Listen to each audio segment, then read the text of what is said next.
उसके लिए तो खाने के लिए खुद होना चाहिए, तब तो खिलाएंगे वो। मेन उसका कारण ये है कि वो सीधा जो है चाहते हैं कि हमारी सारी जो है जो मॉडस ऑपरेंडी है यूनाइटेड नेशन डील करे। अमेरिका लोग कमा रहे हैं, उनका नोच कर खाओ, उनका सीधा कुरान में आदेश है कि तुम इस्लामिस्ट था ही नहीं। वो जो क्या नाम था, जिन्ना जिन्ना तो सुअर भी खाता था, शराब भी पीता था और हर काम वो करता था जो इस्लाम में मना है, सूद का पैसा। नेहरू जो था एग्जैक्टली इनका बैकग्राउंड मुसलमान की पैदाइश से ही है। तो मुस्लिम से पंडित लगाकर ये राज किया, उसके बाद बेटी को गांधी बनवा दिया और ये लोग अब सोनिया आई वहां से इटली से, वो भी गांधी बनकर घूम रही है। राहुल का नाम असली नाम है राहुल बिंसी, वो भी यहाँ आकर गांधी बनकर घूम रहा है, दो पासपोर्ट लेकर माने टोटल फ्रॉडिज्म का जो है ये नेटवर्क है, समझे ना। 1000 करोड़ खर्चा हो गया। हाँ, तो फिर और कुछ लेना है पैसा, तो फिर हमने जो है मोदी को चोर कहने के लिए पूरे भारत में जो है ये लगा दिया। फिर जो है इलेक्शन कमीशन चोर है, पूरे भारत में दंगा और आंदोलन करवा दिया, समझे ना।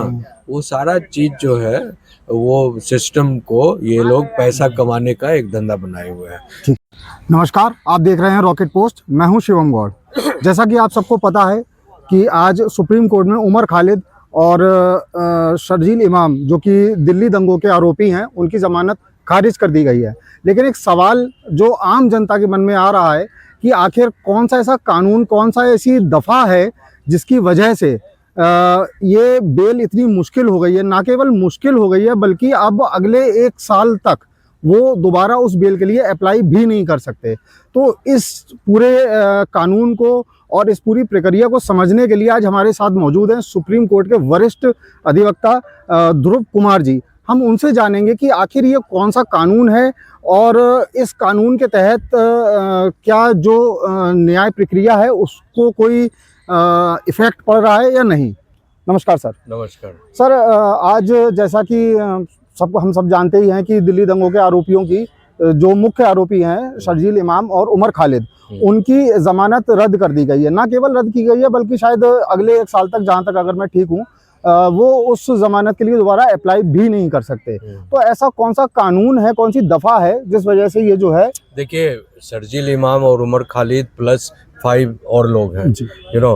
तो जो आपको जो टोटल जो 7 लोग जो एक्यूज्ड हैं इसमें, तो उसमें 5 लोगों को आज बेल मिल गई है। और जो ये शर्जील इमाम और उमर खालिद जो है उनके खिलाफ जो लगा हुआ है यूएपीए का एक्ट। यूएपीए का मतलब होता है अनलॉफुल एक्टिविटीज़ प्रिवेंशन एक्ट, ठीक है। तो उसकी सेक्शन 40 जो है उसके तहत इनको डाला गया है। और इनके खिलाफ जो है सफिशिएंट जो है मटेरियल जो है सामने एविडेंस में आ गया है। जो एविडेंस जितने भी दिल्ली पुलिस ने जो दिए हैं वो एग्जैक्टली मतलब ऐसा एविडेंस है कि लगता है कि इसने 100% क्राइम किया ही हुआ है।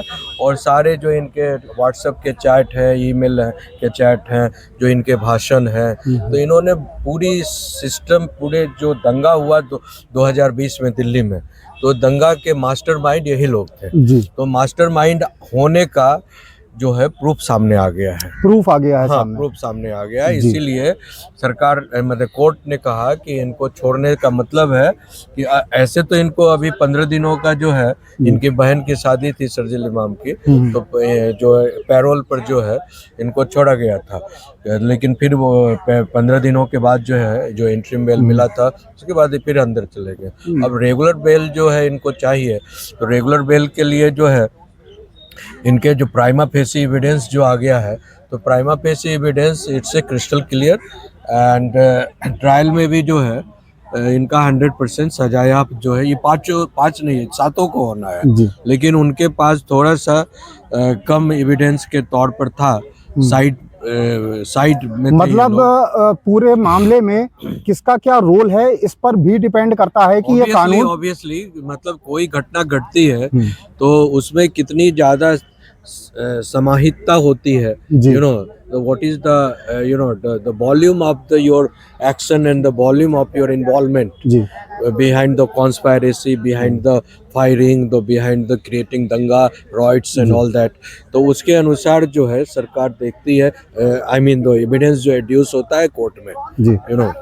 तो सर इसमें एक सवाल निकल के आता है कि एक खास इकोसिस्टम हम कह सकते हैं या कुछ लोग हैं जिनका कहना है कि ये कानून जो है न्याय से पहले ही सजा एक तरीके से सुना देता है। मतलब ये कानून ये दफा अगर किसी पे लगी तो जैसा कि आपने एक शब्द का इस्तेमाल किया प्राइमा फेशिया, तो फेशी, तो उसका मतलब ये है कि अगर इन्वॉल्वमेंट मतलब चार्जशीट में ये पुलिस ने लगा दिया कि इनका इन्वॉल्वमेंट किसी भी तरीके से है, तो किसी भी तरीके से नहीं है, क्रिस्टल क्लियर एविडेंस है।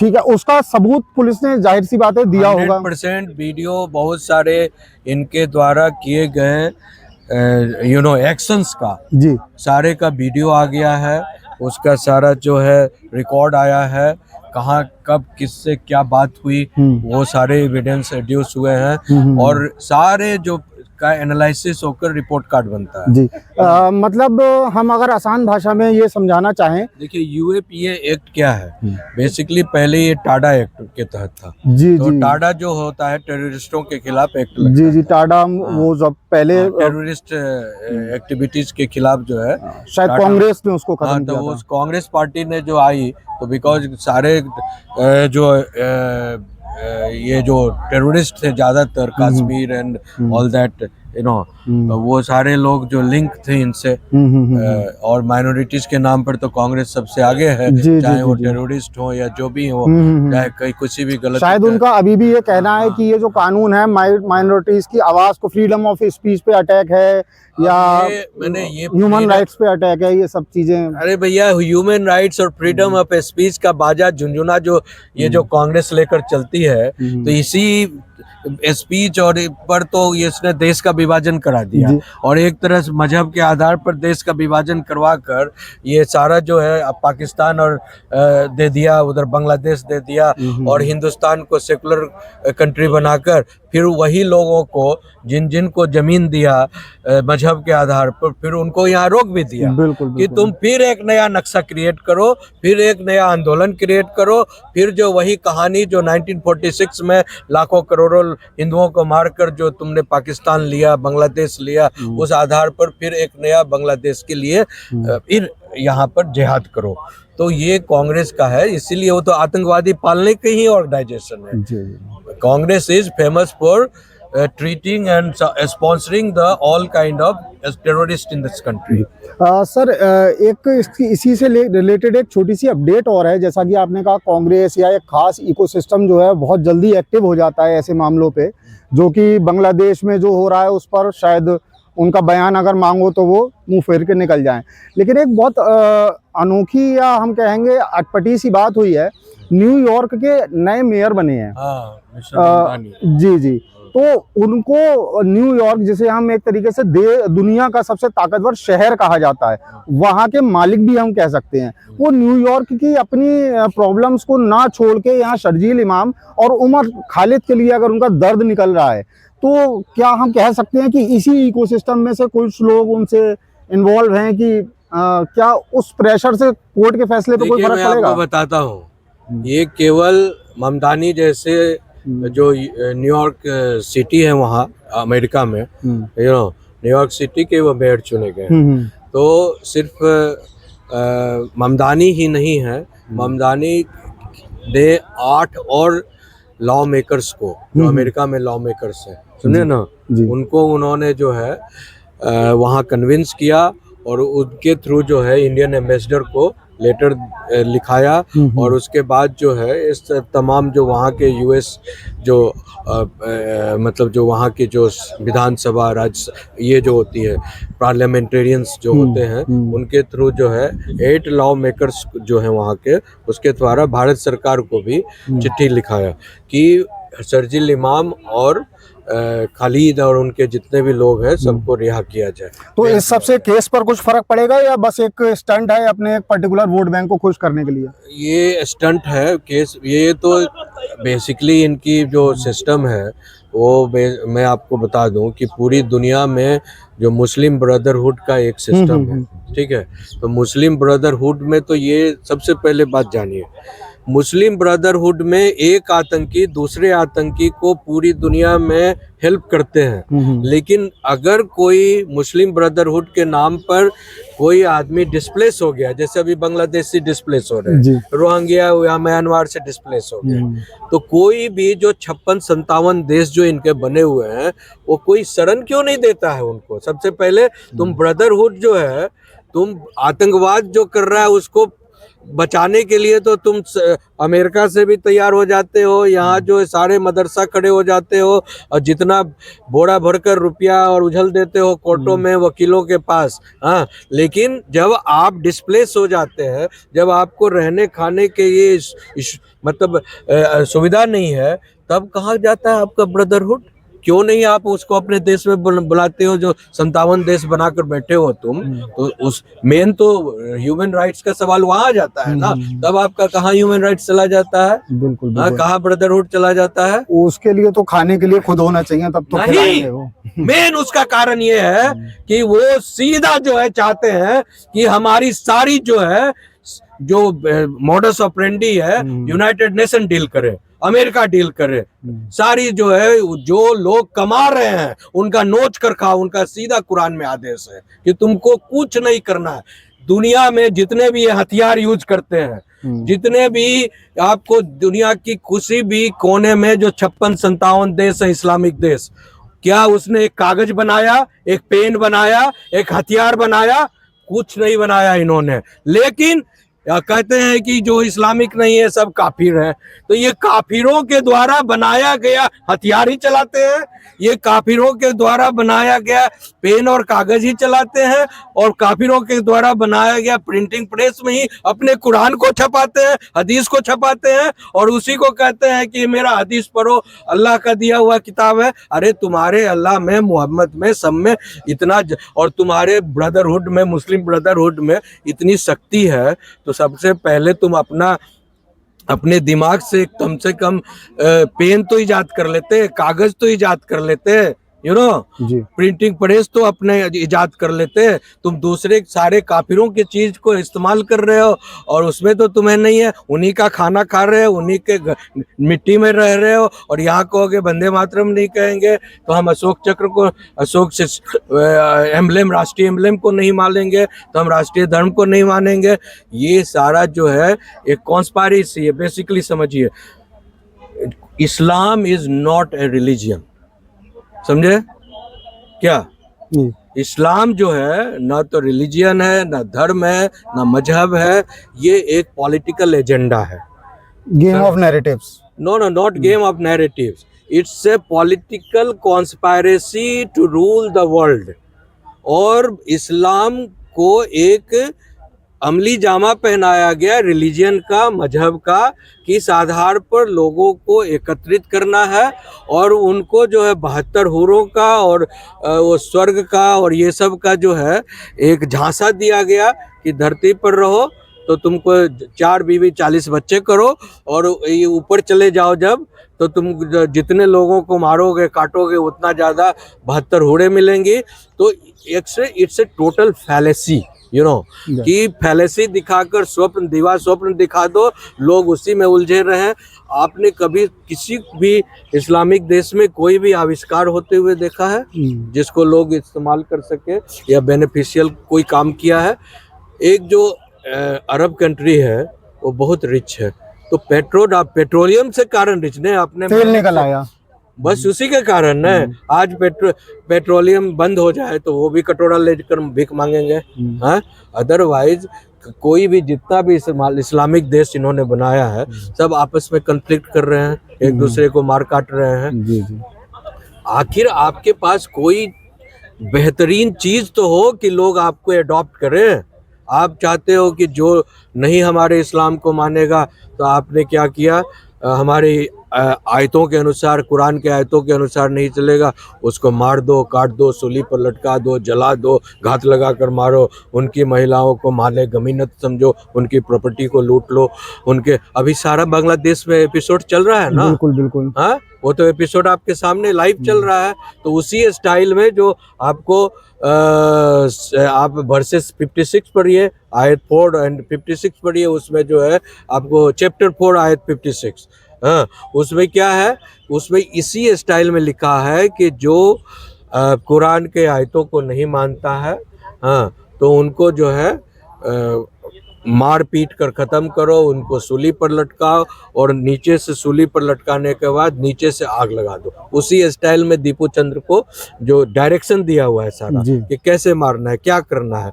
तो ये तो समझिए कि ये जिहादियों जो है दिमाग से भी जहल हैं, ये लोग जाहिल कहा जाए, यू नो, ये जाहिल जिहादी हैं ये लोग। तो सर इसी से एक सवाल, आप बात छिड़ी गई है तो पूछ लेते हैं कि ये जो जिस वजह से ये दंगा हुआ था, जो आज हमारा केस था शर्जील इमाम और ये वाला, ये CAA NRC कानून था, आज जो बांग्लादेश में हो रहा है, तो क्या वो कानून बिल्कुल सही नहीं लाया जा रहा था कि आज जो हो रहा है हम देख रहे हैं अपनी आंखों से, और एक क्योंकि एक मुल्क जो हम ही ने शायद बनाया था उसमें हिंदुओं की जो स्थिति है, वो कानून क्या यहाँ पे ना लाने देना उसकी वजह है कि जो चल रहा है वो चलता रहे, कोई उसमें कुछ कर ना पाए? देखिए, ये जो बांग्लादेश ट्रेजेडी है और पाकिस्तान ट्रेजेडी, ये दोनों ट्रेजेडी जो है नेहरू गांधी फैमिली की देन है। बिकॉज नेहरू ने जो है खुद प्रधानमंत्री देश में बनने के लिए, और जिन्ना भी चाहता था प्रधानमंत्री बनना, तो उस दोनों ने एक नेफेरियस डिजाइन रचा कि हम दोनों को एक मजहबी वार जो है हिंदू मुस्लिम का देश में करवा देना है, और तुम भी प्रधानमंत्री, तो एक देश में तो 2 प्रधानमंत्री नहीं बन सकते हैं, तो तुम भी मजहब के आधार पर हल्ला करो। जबकि वो इस्लामिस्ट था ही नहीं, वो जो क्या नाम था, जिन्ना तो सुअर भी खाता था, शराब भी पीता था, और हर काम वो करता था जो इस्लाम में मना है, सूद का पैसा भी खाता था, समझे ना। तो लेकिन यहाँ सवाल था कि आम जनता को मूर्ख बनाओ, और ये दोनों है, नेहरू भी इस्लामिस्ट ही आदमी है, लेकिन उसने पंडित लगाकर, अपना नाम लगाकर पूरे भारत देश को जो है बुर्बक बनाता रहा है। और आज तक लोग जो है इसकी असलियत, अभी एक असलियत, एक रिसर्च होकर आई है जो आर्काइव ऑफ इंडिया और जो लंदन आर्काइव से पता चला है कि मुस्लिम, ये जो था मुस्लिम था, नेहरू जो था एग्जैक्टली इनका बैकग्राउंड मुसलमान की पैदाइश से ही है। तो अब सवाल है कि ये मुसलमान होना कोई खराब नहीं है, क्रिश्चियन होना खराब, आप किसी भी धर्म में पैदा, लेकिन आप नाम बदलकर कंसील क्यों कर रहे हैं अपनी आइडेंटिटी को, और नाम बदलकर, नाम छुपाकर जो है इतने 60 सालों तक आपने, आपके लेनियंसी ने जो है जो राज कर लिया है भाई देश में, और देश के लोगों को पता तक नहीं चलने दिया आपने। कितना बड़ा फ्रॉड ये फैमिली है, यू नो। एक तो फिर मतलब मुस्लिम से पंडित लगाकर राज किया, उसके बाद बेटी को गांधी बनवा दिया, और ये लोग, अब सोनिया आई वहाँ से इटली से, वो भी गांधी बनकर घूम रही है। राहुल का नाम, असली नाम है राहुल बिंसी, वो भी यहाँ आकर गांधी बनकर घूम रहा है, 2 पासपोर्ट लेकर माने टोटल फ्रॉडिज्म का जो है ये नेटवर्क है, समझे ना। और ये लोग फ्रॉड मिलकर शुरू से ये क्या किया है, बाप देखिए, नेहरू जो है आज तक जो है सनातन, वहाँ पर शिव मंदिर नहीं गया, काशी नहीं गया, मथुरा नहीं गया, और वो एक समय जो है वहाँ पर जवाहर, क्या नाम था उनका, first president of India, doctor Rajendra Prasad ji. तो डॉक्टर राजेंद्र प्रसाद जी जब जा रहे वहाँ पर, जब प्रेसिडेंट थे, तो नेहरू जी ने मना किया कि अगर आप वहाँ गए तो हम आपको राष्ट्रपति पद से हटवाने का पूरा प्रयास करेंगे। अब बताइए कितना लोग, मंदिर का वहाँ उद्घाटन था बनारस में, काशी में जी। तो उसको जो है, नेहरू को क्या भाई, राष्ट्रपति जा रहे हैं अपनी मर्जी से जा रहे हैं, वो हिंदू हैं, तो वो जा रहे हैं, तो आप उनको क्यों ये कर रहे हैं, रोक रहे हैं। तो वहाँ से लेकर, और जो वहाँ पर बाबर का जो मजार है अफगानिस्तान में, जी। तो नेहरू भी गया वहाँ, उसके बाद इंदिरा गई, उसके बाद राहुल गया, ठीक है, कांसी से। अब इंदिरा जब गई तो उनके साथ कौन थे साथ में, नटवर सिंह जी थे। नटवर सिंह जी फॉरेन मिनिस्टर थे उस समय, ये इंदिरा प्रधानमंत्री थी। और रात को 12 बजे वहां जाकर क्या कह रहे हैं, इंदिरा गांधी जो है, ठीक उनके जैसे हम आप खड़े हैं वैसे ये इंदिरा गांधी और नटवर सिंह साथ में खड़े थे। तो वो कह रही हैं कि मैं माफी चाहती हूँ, मजार पर कह रही है जी, बाबर को, बाबर अफगानिस्तान में रात को 12 बजे गई है, वो सारा रिकॉर्ड है। और ये फैक्ट जो आया है आपको, नटवर सिंह की बुक है one life is not enough, उसमें उन्होंने सारी बात लिखी है जी। समझे? सर वो कह रही हैं वहां पर कि मैं अब शर्मिंदा हूँ कि मैं इतने सालों से जो मैंने प्रॉमिस किया था, देर लग गई आते हाँ, आते। नहीं देर नहीं लग गई, कि जो भारत को एक इस्लामिक राष्ट्र बनाने का हमने जो आपको वादा किया था, अच्छा। अभी तक पूरा नहीं हो पाया है। मैं कोशिश कर रही हूँ, इसीलिए तो सारे कानून ये लाया इन्होंने, वक्फ बोर्ड से लेकर जब बंटवारा हो गया इस्लाम ने सारा कुछ, तो फिर इस्लाम का यहाँ पर क्या रहा भाई? जब सब कुछ आपने ले लिया बांट चिट कर के हम नहीं रहेंगे, हमारा कल्चर, हमारा खान पान, हमारी इबादत, हमारे लोग यहाँ पर घृणा करते हैं रहने से, तो फिर कहाँ से वक्फ बोर्ड में 41 लाख हेक्टेयर जमीन आ गया? हम तो सेकुलर कंट्री है ना, फिर तो what do you mean by secular? भी तो एक वर्ड है ना जो इनके द्वारा जबरदस्ती इमरजेंसी लाकर प्रियम्बल में डाला गया। सेकुलर शब्द आया कहाँ से? हम तो वसुधैव कुटुंबकम की बात करते हैं। तो secular is a fraud word, और ये फ्रॉड वर्ड जो है जबरदस्ती डाला गया भारत के संविधान में, जबकि ये टोटली मना है। वो भी इमरजेंसी लगाकर डाला गया, कोई पार्लियामेंट से पास नहीं हुआ, ना कहीं किसी चीज से पास हुआ, जबरदस्ती देश में इमरजेंसी लगाकर घुसा दो उसमें। तो ये गुंडागर्दी का महान ये है सबूत है। और वहाँ पर वो जाकर कहती है कि हम भारत को इस्लामिक राष्ट्र बनाने के लिए पूरा, वो बाबर के मजार पर कह रही है।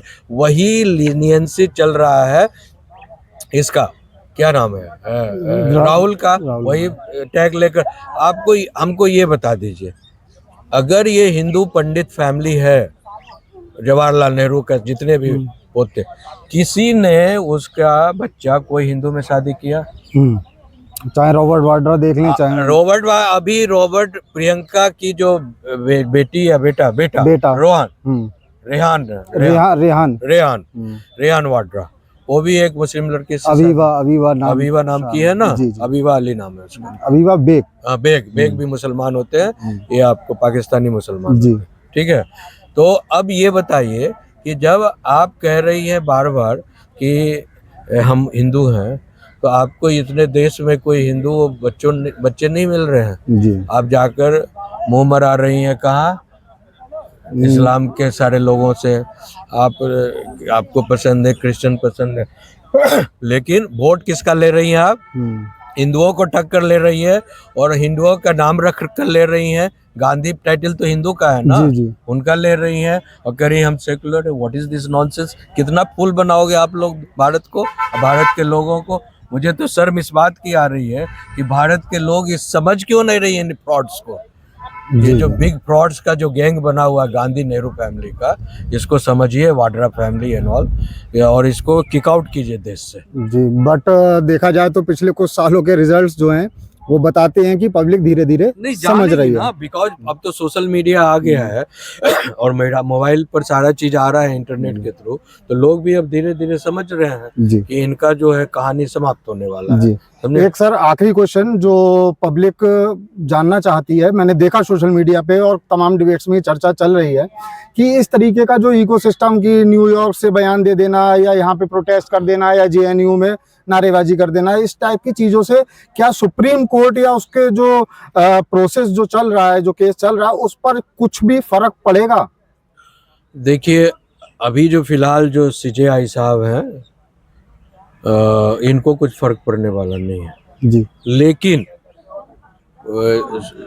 मैं आपको एक बात बता दूं कि पहले जो था कांग्रेस के जमाने में, न्यायालय को भी ये लोग जो है अपने कब्जे में रखे हुए थे। कांग्रेस, इंदिरा गांधी ने तो यहाँ तक कर दिया था कि चीफ जस्टिस ऑफ इंडिया, जो कभी लॉ नहीं पढ़ा, जिसने कभी एलएलबी नहीं किया, उसको भी चीफ जस्टिस ऑफ इंडिया बना दी यहाँ पर, समझे। आप गूगल कर देख देना, ठीक है। वो कश्मीर का एक पंडित था, जी वो फॉर्मर ICS ऑफिसर था, जी ठीक है। और एक मुस्लिम था जो साधारण पार्टी का आदमी था, उसको भी जो है वो पहले गवर्नर बनाई, फिर उसको रिजाइन दिलवाई, फिर MP बनाई राज्यसभा से, फिर रिजाइन दिलवाई। एक शायद इलेक्शन कमीशन का जो चीफ होते हैं, हाँ। वो भी शायद इसी तरीके से रातों रात एक बार, पर मुझे नाम याद नहीं आ रहा है, उनको भी वही तो मैं बता रहा हूँ ना। फिर उसके बाद जो है उस नेता को इसने चीफ जस्टिस बना दिया यहाँ। तो जितना खेल, जहाँ कौन सा जज अपॉइंटमेंट होना है नीचे से ऊपर तक, सारे हाई कोर्ट सुप्रीम कोर्ट को ये कांग्रेस अपने इशारे पर घुमाती थी। इसीलिए तो राहुल गांधी मंचों से कहते हैं ना कि सरकार किसी की हो, सिस्टम हमारा चलेगा, समझे ना। सरकार किसी की पार्टी की हो, सिस्टम राहुल गांधी के कांग्रेस आई का चलेगा, समझे ना। इसीलिए कहते हैं वो कि बिकॉज इन्हीं के प्लांटेड और कॉलेजियम सिस्टम में जो है ये सारे लोग एक के बाद तो लीनियंसी, एक जज का बेटा दूसरा, दूसरा का तीसरा, तीसरा, तो वो देख रहा है कि हमारे फादर तो इस का आशीर्वाद रहा था तब जज बना था, समझे ना। तो हमको भी उसी तरह से, अगर उन्हीं की लीनियंसी से हमको मिला है, लीगेसी में मिला है ये जजशिप, तो हम उनको साइड देंगे, उनको सपोर्ट करेंगे इंटरनली, तो ये। लेकिन वर्तमान में जो CJI साहब हैं ऑनरेबल सुप्रीम कोर्ट के, उनको इस सब से कोई फर्क नहीं पड़ता है, लेकिन it is somehow affecting, somehow it is effective। Public opinion को इफेक्ट करने के लिए, अपने चुनाव को थोड़ा वो मैनेज करने के लिए। बात ये है कि देखिए इतना ज्यादा अंतर्राष्ट्रीय आतंकवादियों का गिरोह का जो फंड आ रहा है, तो वो फंड जो है, जैसे जॉर्ज सोरेस है, अरबों खरबों रुपया दे रहा है, और वो जो ओपन सोसाइटी बनाकर अमेरिका में बैठा हुआ है, उसकी वाइस प्रेसिडेंट यहाँ मिसेज गांधी है। उस फंडिंग को जस्टिफाई तो करना है। हाँ, तो गांधी हैं, और ये राहुल जी जाकर मिलते रहते हैं वहाँ। तो ऐसी परिस्थिति में जो है ये सारे लोग जो है, वो जो फंड वहाँ से आ रहा है, तो इसीलिए तो उनको कहीं कुछ ना कुछ दिखाना पड़ता है कि हमने यहाँ पर दिल्ली में दंगा करा दिया, उसमें 10 करोड़ 100 करोड़ 500 1000 करोड़ खर्चा हो गया, हाँ, तो फिर और कुछ लेना है पैसा, तो फिर हमने जो है मोदी को चोर कहने के लिए पूरे भारत में जो है ये लगा दिया, फिर जो है इलेक्शन कमीशन चोर है, पूरे भारत में दंगा और आंदोलन करवा दिया, समझे ना। वो सारा चीज जो है वो सिस्टम को ये लोग पैसा कमाने का एक धंधा बनाए हुए हैं कि इस तरह से जो है। जी, धन्यवाद। तो ये थे सुप्रीम कोर्ट के वरिष्ठ अधिवक्ता ध्रुव जी। आपने समझ ही लिया होगा कि ये जो इकोसिस्टम एक प्रेशर बनाने की कोशिश कर रहा है, शायद सुप्रीम कोर्ट या मौजूदा CJI पे इसका कोई फर्क नहीं पड़ेगा। हम दोबारा मिलेंगे आपसे फिर किसी नए मुद्दे के साथ। नमस्कार।